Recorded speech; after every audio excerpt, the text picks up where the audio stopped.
We're building a Dwarven Empire underground in Minecraft Hardcore. That means if we die, we lose the world, but so far we're closing in on 100 days.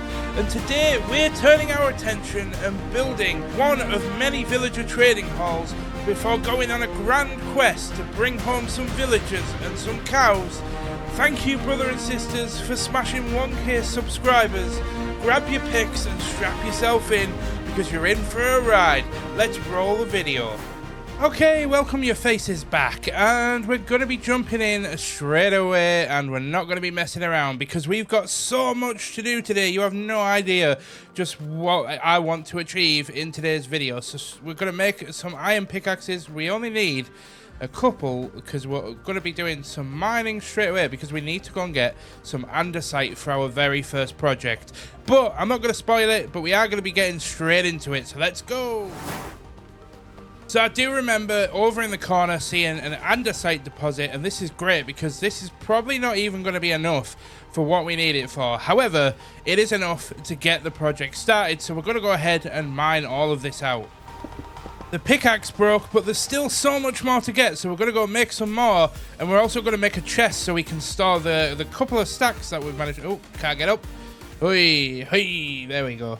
Need to eat some bread. But yeah, so far we've got quite a few stacks, but I just want to mine it all whilst we're doing it, because we are going to need a lot for the idea that's in my head right now. So first of all, let's just quickly make a double chest. Place you down right here. There we go, place in the andesite. And there we go, job's a good one. We're back with 3 iron pickaxes at hand so we can dig out the rest of this andesite.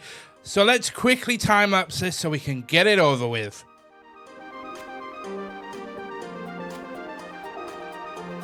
Okay, so that's 2.5 andesite deposits almost mined out. And, oh, I did the same thing again.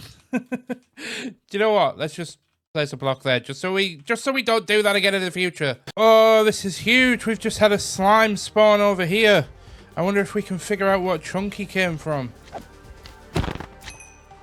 This is actually huge. I think this could be a slime chunk, and if that is so, that is big news, because that means we're going to be able to turn this chunk into a slime farm. We're going to need a lot. Now, we need a lot of stone, so I've made 4 furnaces here, and we're going to go ahead and put this cobblestone in the furnace. But another thing that we're going to run out of very quickly is coal. So I might have to run out and just grab some logs to make some charcoal. Nope, none in there. Yep, and there's none in this chest either. Although we have got some more cobble, which is absolutely fantastic. So that's a big win right there. Okay, we got 2 stacks of planks, and that should be more than enough for making some charcoal for what we need. I just came up to check on the sheep whilst I was waiting for the stone to smelt, and there's another giant slime in the base, just upstairs this time. And so far, we've managed to get plenty of stacks. We are going to need a lot more than this, trust me. So let's go to our building place, and I'll explain what we're doing.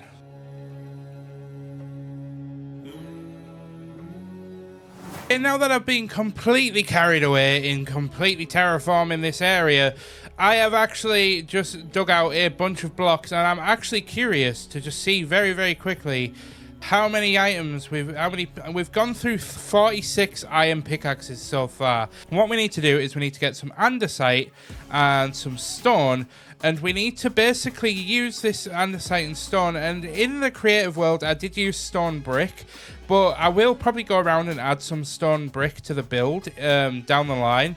But because I don't have a super smelter just yet, spoiler alert, that's coming in the next episode, I want to just go ahead and utilize what we've got without wasting too much stone and waiting for too much to smelt. So all I'm going to do is just make a 3x3 using a random mix of andesite and stone on each level. Right, there's the pillar done. We need to put down some smooth stone stairs, place down some more blocks, and then add down another set of stairs. Make 1 block extension. Gonna want to use another set of stairs, put down a single set of slabs, fill the rest of this top with a mix of different textures, and build out 1 more block. Place our stairs upside down like so on either side, and this is looking epic so far. So with this side done, all we have to do is just rinse and repeat on the other side.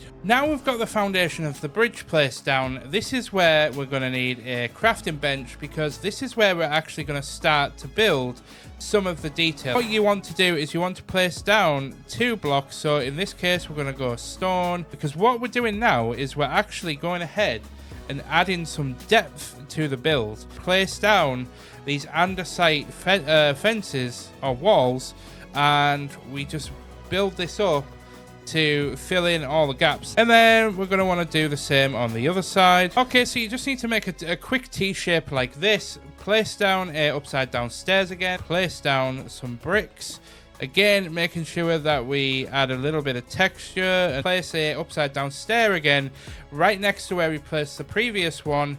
And then we're going to want to get our stone slabs like so, and just slab along the top until you get to this central block where we're going to put down another upside down stairs. And then, like most builds, all you want to do is just take some blocks and place down one at the end. Find where you built the center block, which is here, place down another one, and then place down one more, and then just put down some andesite wall in between. Now, how cool does that look? It's got some texture to it, it just fits in the world, and obviously, no matter how far we build out, we can just extend the legs so that it can go at any height. And this is basically it. You just rinse and repeat the same pattern on the other side, and then you just place some torches on the top, and then all you have to do is just count 11 blocks out from the base, and then that's where you can start building the other pillar. And then you just rinse and repeat the build, and you basically then have yourself a cool Dwarven bridge. A huge thank you to the YouTuber Master Majesty, who actually designed this and built it and made a video on YouTube. I'll leave a link down in the description so you can go and check it out, because it's definitely worth building if you're doing sort of any medieval or dwarf theme build. I just fell in love with this bridge. My intention was purely to design my own bridge, but when I was actually doing a bit of research to just get some inspiration, I came across this bridge and I just could not leave it alone. So what I'm going to do now is I'm actually going to go ahead and build the next segment over here so that we can connect up this area, and then I'm going to actually start building a bridge going off in this direction. And I don't know exactly how I'm going to do this just yet. I think what I might actually do is kind of just get rid of this and just connect them up and see what it looks like, because in my creative world I actually just only built one section. I never actually wasted the time to figure out how I was going to join them up at the sides. So we'll do that on the fly once we've actually got the first bit done. But for now we need to go ahead and repeat the pattern on the other side, and then we need to go ahead and build up the rest of the bridge. So I'm going to time lapse the hell out of this, so let's get to it.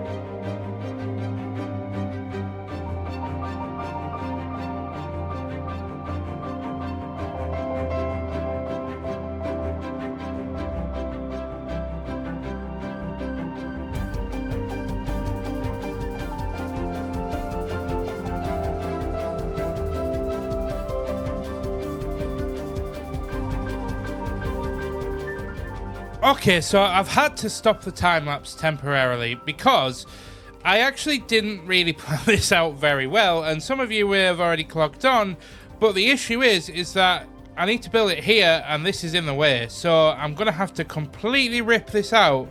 So let's get rid of this.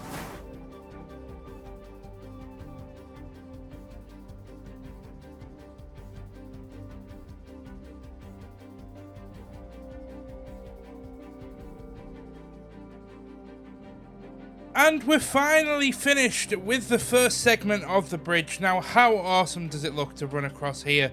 And let me just run round to the side so I can show you just how cool the design looks. Now, I did actually toy around with my creative world in adding black stone in black walls in there instead of normal andesite walls. And I'm still thinking about doing it, but I was also thinking about doing it with compact mud walls. Because it would add a bit of brown, it would kind of match the biome a little bit more, and it would just add a bit more colour, because I am afraid of making this a bit too grey.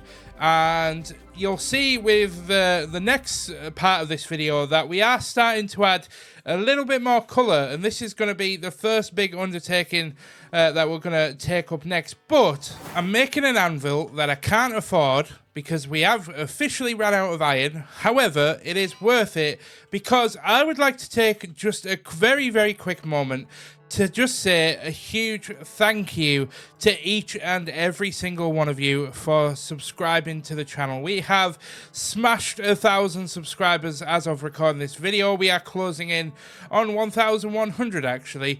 But there is a couple of people that I just really, really quickly wanted to shout out in this video. There's a lot of you that I would love to include because a lot of you have left some amazing comments and have really been absolutely supportive. But there is just a few that need to have a very special shout out. So I've gathered 3 items in my inventory, which to everybody else watching this video, I realize it's going to seem like absolute nonsense. But there is 3 people, actually there's 4 people that deserve my love and appreciation and a shout out in this particular video. And the first one is going to be dedicated to a great guy who has supported me, not just on this channel, but has supported me through my wedding as my best man and has always watched my content. And that is Azza. And I'm going to call the sword Azza Roth. And I'm sure you'll know why. But when we were younger, we used to play on his trampoline, and I used to bounce around pretending like I was Illidan Stormrage from World of Warcraft. And so Azeroth is now the name of our sword officially in this entire series.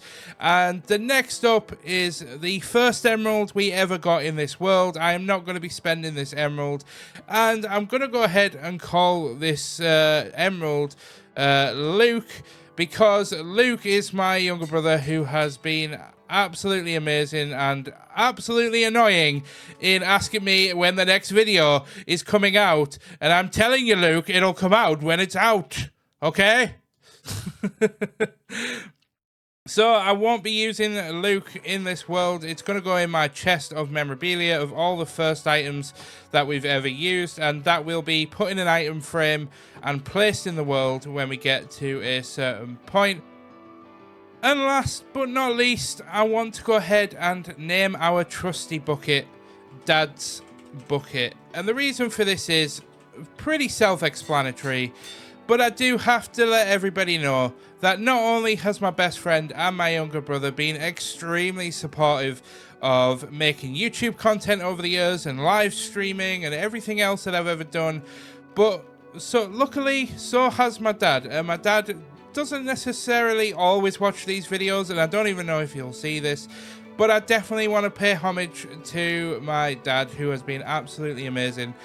So I do apologize for taking a quick break just to do that. I really felt like it was really important to me as an individual to just pay homage to a lot of people, and I am going to be paying homage to my wife. Don't worry, for anybody that's currently thinking, Mike, you've done your brother and your best friend and your dad, but where's your wife? Don't worry, I have a completely separate plan to pay respects and homage to my missus, my better half, at a later point. It's not going to be in this video. It's going to be in a later video when we've been traveling and we've managed to get a few things in the base. But I do have a plan for it.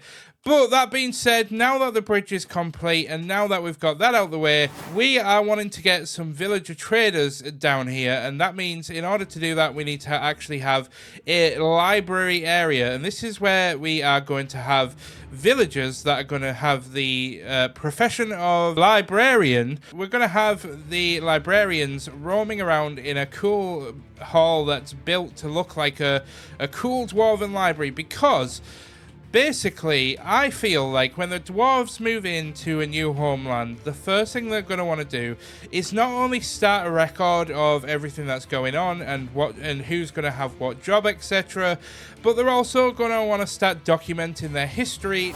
Just a very quick note, guys, I haven't forgotten about each and every one of you guys that have subscribed to the channel, and I did say in episode number 1 that I was going to put you guys in the world. That is still the plan. Do not fear, Mickey T is here. I will be putting you guys in the world. I have a plan, but it relies on getting the library completed first, which is why we need to get to work. So the first thing we're going to do is we're going to dig out an area so that we can actually plan just how big we want to make this. Into a whole other area behind our other section, so we're gonna have to go ahead and get this little, and we've managed to find a little axolotl, so I'm gonna go ahead and use Dad's bucket to try and collect him up so we can use him later. And we got the advancement made the cutest predator and clay at the same time. Nice.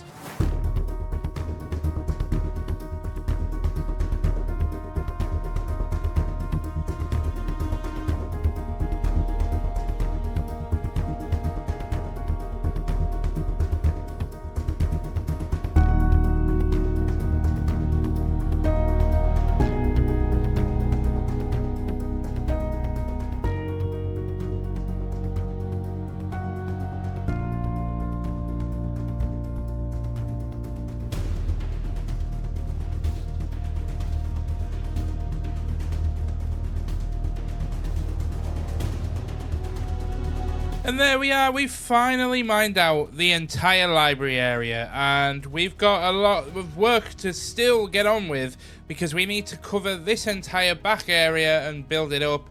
We also need to build up a front to this building and structure, but also I found another skeleton spawner in the process of actually digging this area out. But we've got like a bunch of, we've got more music discs, we've got strings, we've got a name tag in there, and then we've got some we've got a saddle, some golden ingots, another piece of bread. And the next step in the process is to design the floor. I was going to design the front first, but the front is kind of going to be the key feature of this upper area of the base. We'll go ahead and get the floor done in here. Okay, so I've had a slight change of plan. So I was doing like across the room, but I think I need to make the design smaller because the one cross spans across almost the entire room, and that's not what I want. And there's also a second issue, not issue, but element that I'd like to do in this library is I'd like to make the library and make the room feel like it was built around the surroundings. As you can tell, I've tried not to dig up any of the sort of natural forming rocks that have spawned, and I think I really want one to be in the center of the room. Okay, I've marked out the area where the little pillar's going to come up through the floor, but I'd want to build a fence around it and make it look as if it's been like dug around and as if it's growing up through the floor. We obviously know that it hasn't grown, it's just been mined around. But so in order to do that, all we need to do is just go around, dig out this diorite, dig out the block underneath it, and then just completely dig this out. So 3, 2, 1, ta-da! It actually panned out as well that the center of the room was right where there's like a chute that goes down under the thing. So I actually had an idea of keeping that there and building a secret entrance through this tall pillar. down the line so that you can like sneak down and go down into like another secret little library area. In fact, that could be where we put the names of the subscribers and things. It could be like a really secret library that the dwarves are kind of keeping secret. Yeah, I think we'll do that. So all I'm going to do now is just build up, use some of the dripstone blocks up to build up around this area. Okay, so I'm actually going to go ahead and leave the floor for now because I actually think I want to completely change up the design of the floor, but I need to see how I'm going to lay out the room first, and in order to do that we have to build the stairway, and whilst we're building the stairway we may as well just build up the front of this anyway, because time is getting on and you know it's going to be a big project. So the first thing we want to do is build the stairway. So I'm actually going to do this as a time lapse whilst I try and design this, because I haven't done this in creative yet, so I have no idea how I'm going to build this stairway. So I will, you know, show you the time lapse.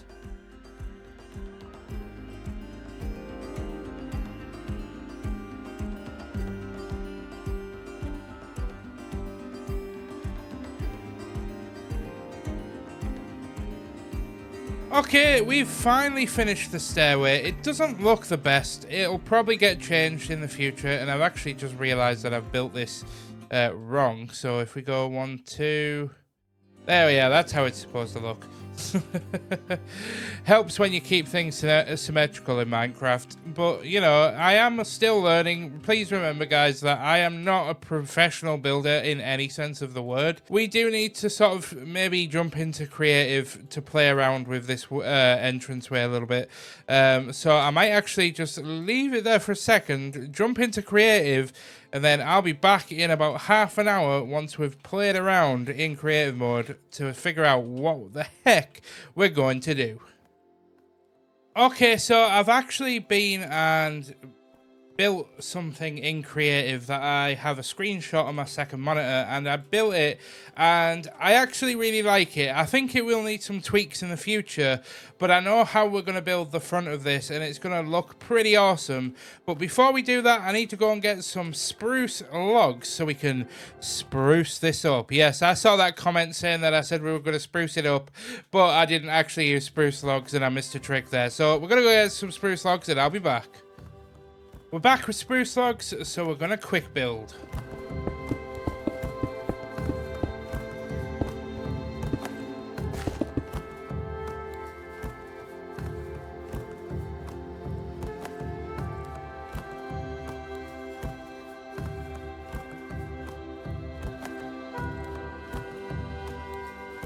Okay, in my creative world, I actually used acacia logs rather than spruce logs, and to be honest, the acacia logs look a little bit better because it still gives that log texture, but it's a little bit more grey. I'm not sure about the browns. It kind of just, I don't know if it works, and I think I need to make some improvements, and I also think I need to make it like as tall as the actual cave and build like multiple floors on it. And to be honest, it could just be the trade hub. You know, we have the library on the bottom floor, and then we could have maybe clerics on the second floor. Maybe that's a good idea. Maybe that's what we'll do, is we'll build up the second floor, but rather than dig out all of the rock that's there, we'll kind of like build around it.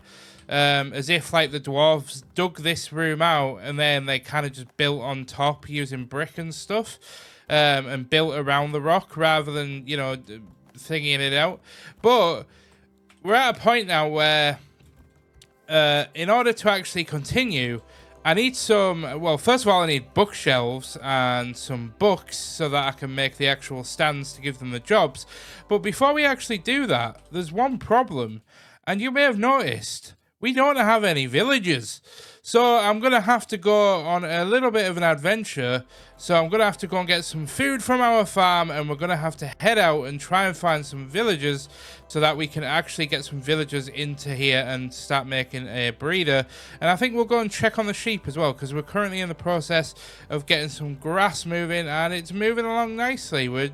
It doesn't look great, but you know, you got to do what you got to do in order to get grass into the sheep so that we can shear them, because I want to use use red carpet in the library. It seems fitting. It seems like it goes. So that's what I want to do. So let's get some food and then we'll go off on an adventure. Okay, I don't know if this is going to work, but the mountain is behind me and I'm heading east. So I know that if I come across a village, all I have to do is head west. And on paper, it sounds really simple. But in actuality, this is probably going to be the worst way that I could locate a village in Minecraft. Because I just don't think it's going to be very, very efficient running in one direction just to find a village 10,000 blocks away and then to have to get a villager all the way back. Because here's the first issue. Any body of water that we come across is going to be an absolute nightmare to get a villager across. This is going to be a painstaking undertaking, and I am not underselling this. This is going to be a nightmare. So I'm going to run around. I've got the coordinates screenshot. We have got cows, and cows are a big thing. In fact, you know what? I'm going to get cows back to the base first, and then we're going to get villagers, because we really need these cows, and I don't want to waste this opportunity. So well, as long as we get 2 cows back, I'll be happy. There's the mountain in all its majestic glory. We're almost home. Come on, little moo-moos. We're almost there, moo-moos. Come on, we can do it. Why are stairs the actual worst for getting cows down? That was, out of everything, including the water, that was the most painful part. It just seemed to spin around and lose the pathing on stairs. It really does not... Oh, careful. Does not like stairs. Do we have any other... Oh, we do have some fences, actually, so we can actually block these cows in. Come on in. I'll show you the way. Now, we just need to quickly build them in, stop them from getting out, and here, moo-moo-moo-moos. There you are, make some babies. Baby cow, achievement get, nice one. As for you, little Johnny, you're going to get killed by Azeroth. There we are, there we go. So we can now go and cook this food. This will be the first beef of the series. I got beef with you. Let's go and cook you, throw you in there. Do we have any more charcoal? We do. Let's cook you. And there we are, steak. Oh, you've got to love it. You've got to love the steak. Everybody loves the steak. I didn't really want to kill that cow, but he had it coming. It was his own fault. So anyway, we now need to actually go and find a villager, because that is the last thing that's kind of holding us back right now. So let's go back out there and see if we can find a village. We're about 600 blocks away from our base, and I've actually found a village, and it's not that far away. It's not exactly close. This is not going to be an easy feat to get the villagers back to our base, but we have found one, and we found potatoes. This didn't even compute in my brain when I first did this. Yes, potatoes. And please tell me the first village that we've come across has... Why is there no village? Why... Hello? I thought he was a zombie villager then. I panicked. We found one villager. Okay, we found more villagers. We found many villagers. Okay, so now we need to... Ooh, there's a kitty cat. Ooh. Finally, we got one. All I know is that I need to head back in that direction. Like, a lot of blocks. Where's the other one? There he is. But if we can get these back to our base today, this is going to finish off this episode nicely. They've ran back to the village. Come back. Here's your job. Here's bed. Would you like bed? Is that what you want? Haha, I've got one villager in a boat. This is good, because this means I think this all connects up to the river, so I think I should be able to get him back. I tell you what. Let's take the first villager back. We'll come back for the second once we get back to the base, because I don't even know if this connects up. In fact, maybe if we go the other way and dig through the blockade that we put down. We're getting close. It might only be one villager, but it's better than 0 villagers. And this has been a nightmare. It's taken me about half an hour to get one back. It's going to take me about another half an hour. But I am aware of kind of the route that I need to take now, and I know where I can and can't go to a certain extent. Right, come on, we're almost there. I can almost taste it. No, no, no, no. Come back, come back. Sir, come back. I demand that you come back at once. Yes, go to the other one. Ha ha. So now we can get in the boat. Da da da da da da da da da da da. Oh, that's terrifying in third person. We are home with our first villager in tow. Oh, this is fantastic. Right, I'm going to place you right here. Beep, beep, beep, beep, beep. Right. Now, I am not going to make a mistake and leave you unprotected so that a zombie can turn you into a villager zombie. I am going to cover you up. And I'm going to come back with a second one. I will not be defeated today. I am going to do this. Right. Back to the village. Honey, I'm home. Right. So now I need to sleep and I need to find a villager and we need to get on. I have a baby, but it'll do. I'll have to wait for him to grow up and then make a villager spawner, but I'd rather just get this and waste too much time. I've literally got so much to do still. And just like that, as I was traveling along, literally not 2 seconds later, he grew up. He was like, yep, I am now coming of age. I am leaving home forever to join the Dwarven Kingdom of Moria Point 2. Oh. To join this fellow dwarf on his journey to populate the kingdom and to become a part of something bigger and something better. But first, we have to actually get him back. Well, we're back to the island, so this is literally the last stretch. Come on, come on. Meh, meh, meh. And here we are coming in. Let's just hope the second one is still around. Is he there? Yes, he is. And he's only gone and done it. He's only gone and got 2 villagers from a nearby village and managed to keep them both alive.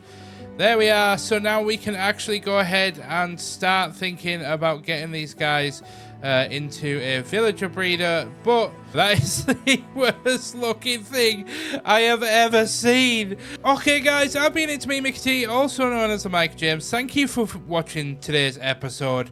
I appreciate that this Let's Play series is taking a little bit slow to get off the ground, but I promise you, once we've got mending on our diamond pickaxe, we can start making some serious progress.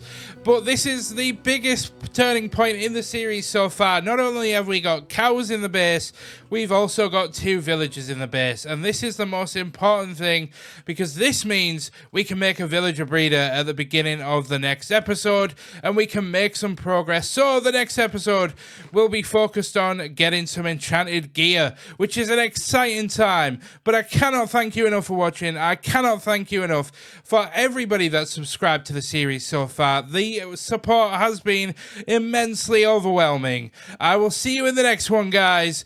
Goodbye.